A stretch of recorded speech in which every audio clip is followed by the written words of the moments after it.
the more you're getting delayed, the more you're spending money. So going back to the main page that has study year, international business research, I'm going to be clicking on study year. The other awarding institution is the school where you had your WAHEC. So Jindo attended Sunflower Secondary School.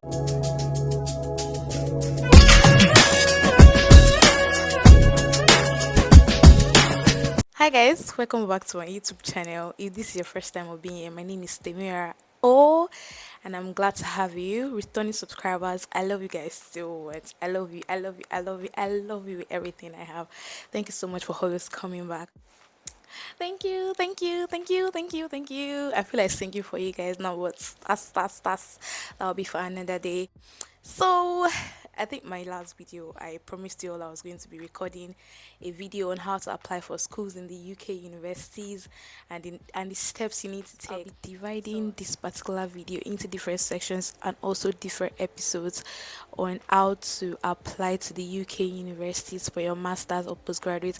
But for this particular video, number one would be the documents you need, number two is how to apply, number three is when to apply, number four would be the tutorial on how to apply, while number five would be the time you have to wait for the university to get back to you. So to number one, the documents you need to apply. Number one, you will need a means of identification in form of your passport, international passport. I mean, you will need to show them that you're from this particular country. For example, you're from Nigeria and you're willing to come to their country to proceed or to further in your education. So number two, you also need a passport, as in passport photograph.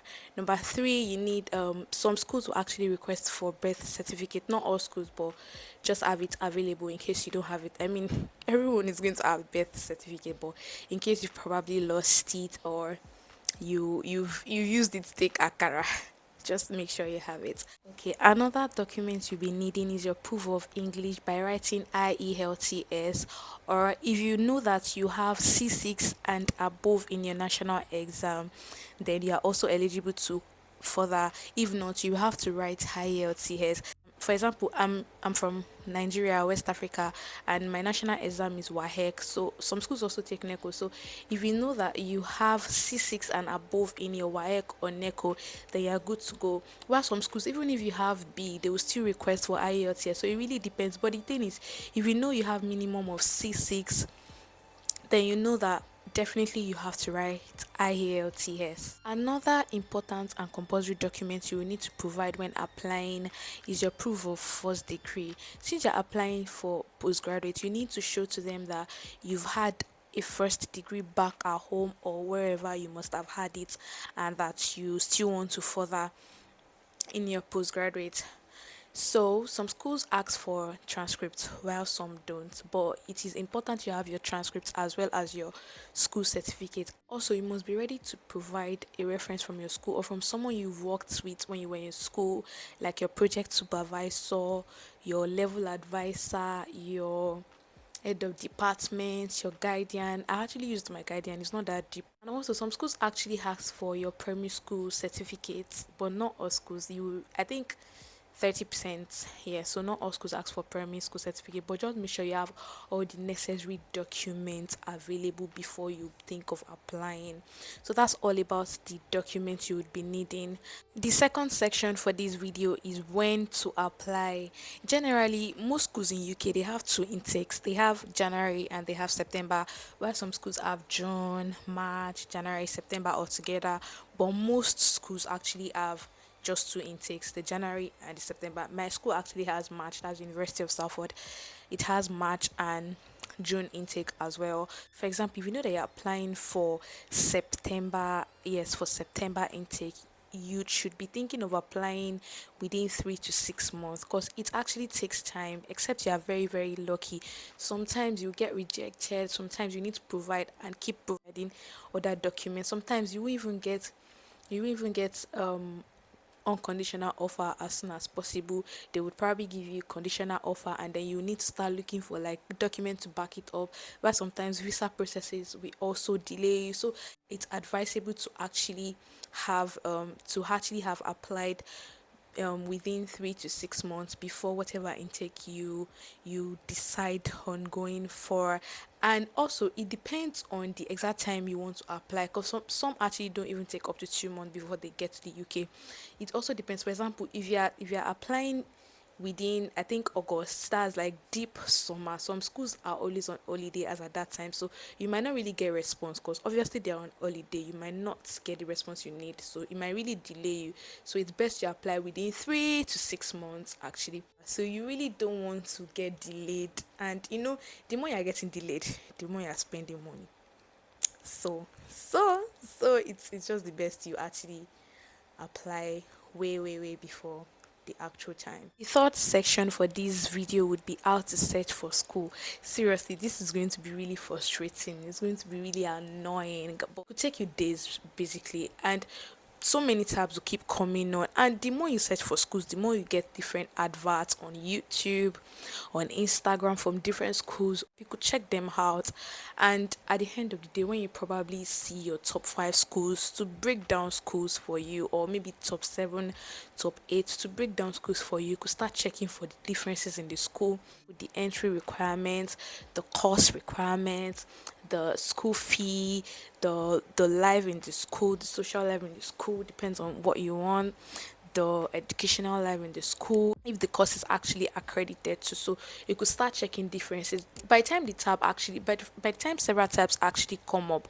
you could skip the first link and the second one, because most of the times when you search for something on Google, it would probably show you like adverts on the first link and maybe something else, or like people's idea on the second link. But the moment you start scrolling, you would probably see the best school for you. At least I'll advise you be specific in your search. For example, if you have international business in mind, you don't just search for schools in the UK, because basically you might not get what you want. But also use another method. For example, what school is best for international business in the UK, and it to show you. So you don't just give up, because the moment you say, God, I can't even see school, I can't do this, I can't do that, you might eventually not get what you want. And I would advise you don't apply for one school or for 2 schools. You could actually apply for as many as you want. I actually applied for 5: University of Swansea, Plymouth University, Sheffield University, University of Salford, and one other school. I really can't remember. And I just got 3 admissions out of 5. Imagine I just applied to those two, or maybe I applied to one of them that didn't give me. I would have probably wanted to start from the beginning, but I made sure to apply into 5 schools, and at the end of the day, I just got 3 out of 2. So the first section of this particular video would be the tutorial on how to apply. So I'll be showing you a screen record of how to apply to Sheffield University, for example. Hi guys, so this is a video of me applying to Sheffield Alam University, Manchester, UK. One thing you should know is different schools have different methods of applying, but trust me, at the end of the day, they have this similarity in them. So first, my search result shows that Sheffield Alam University has just September intake available. So I'm clicking on this because that's the intake I'm going for. Like I said earlier, make sure you read through to know more about the school you're going for. You can also check YouTube videos, and please make sure you do this so you don't enter one chance.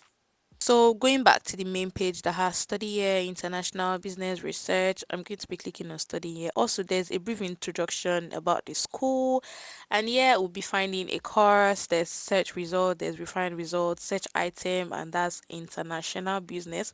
If you don't have any course in mind, you can just scroll through, but I'm very sure you do that. So show courses starting in 2022, 2023. It could be 2023, 2024, depends on the year you're applying. Then attendance, distance learning, full-time, part-time, and this is full-time because you're coming to the UK. Then course type, postgraduate. Sheffield Alam doesn't just study international business on its own. It has different ones. So hi, I'm going for international business and human resource management. So here you go. International business and human resource management. Everything you need to know about this course is definitely going to be on this page. The course summary, how you learn, future careers, where we like study, entry requirement, modules, and fees and funding. So, course summary, I advise you go through everything you want to know about the course and watch videos, like I said, on how you learn. Then you learn through lectures, everything you really need to know. Then the future careers where you can work, marketing, consultancy, retail buying, and so on and so forth. Where we like study, and you're gonna be studying in city campus, obviously. The entry requirement is something you must always look out for. You need to know if it works for you or not. So for us students, number one says good degree, and that's minimum of second class honors. Then normally in a business related subject. So that means if you've not had anything business related in your postgraduate, you would most likely not be able to apply.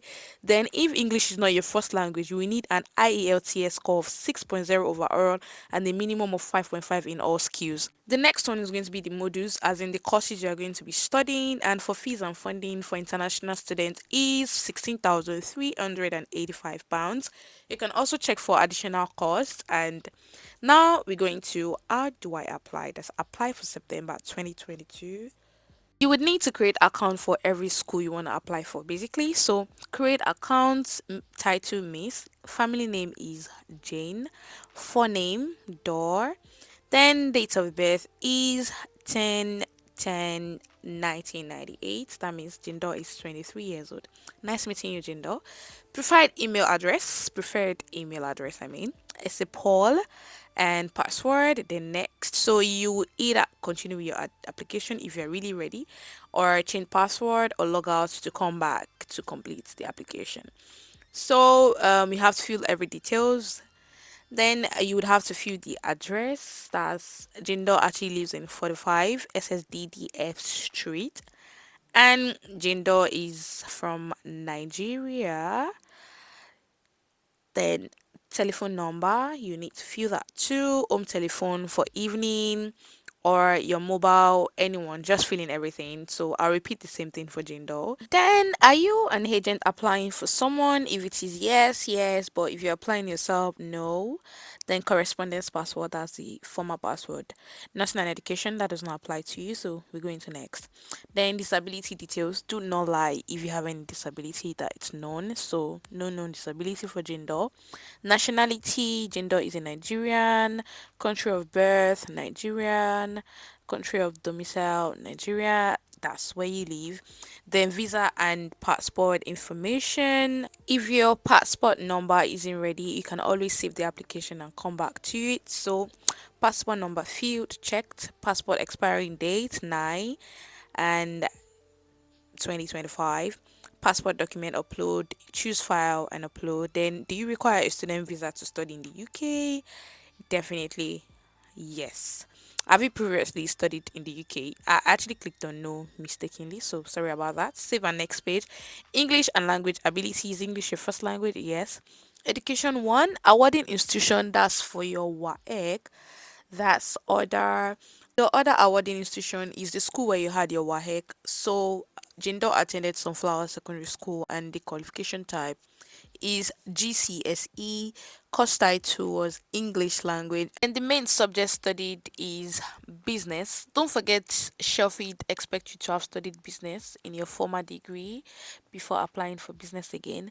So the other subject studied, Jindo studied economics and business studies and every other business related courses.